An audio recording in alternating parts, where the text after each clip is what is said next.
The political battle over redrawing Wisconsin's voting map could be coming to an end. Today, lawmakers passed a new map drawn by Governor Evers. During debate on the bill, Republicans say they felt this was their last best option. But Democrats overwhelmingly voted against the bill after new provisions were added. I'm going to vote for these maps because the process that's underway in the Supreme Court certainly doesn't appear that it's going to take our arguments seriously. You can claim all you want that this is the governor's map, but it's the governor's map with some extra language added. Those provisions added by the Senate earlier in the day would delay the new maps from taking effect until after the November election. Governor Evers pledged to sign the new maps, but that provision now has some Democrats wanting him to reconsider. CBS 58's Adam Reif live in our studio right now to break down this latest political battle.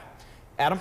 Well, Natalie Jessup, this provision today turned the vote absolutely upside down. Republicans voting for the Democratic governor's maps, Democrats voting against them. Now everything hinges on the governor himself, who may have to consider vetoing his own plan.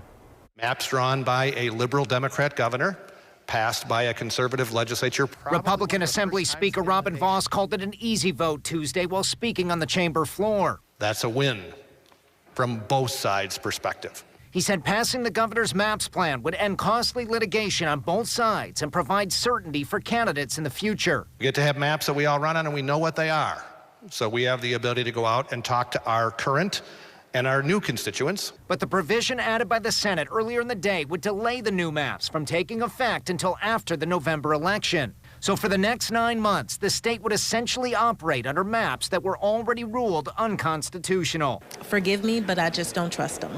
That provision also prevents any special elections or recall attempts from happening before the November election. And for those reasons, Senator LaTanya Johnson of Milwaukee and other Democrats voted overwhelmingly against the governor's maps. I'm sure these maps, for whatever reason, is favorable to them, and we have to ask why. Now the focus shifts to the governor's office, and things there are murky. Last week, Governor Evers pledged to sign his maps into law if there were no changes. On Tuesday evening, a spokesperson for the governor wrote, quote, "There's been no change in the governor's position." But she did not clarify if that position applies to the plan that passed Tuesday with the provision. Democratic Senator Mark Spreitzer of Beloit voted against it, but would not say if he thought Evers should now veto the plan.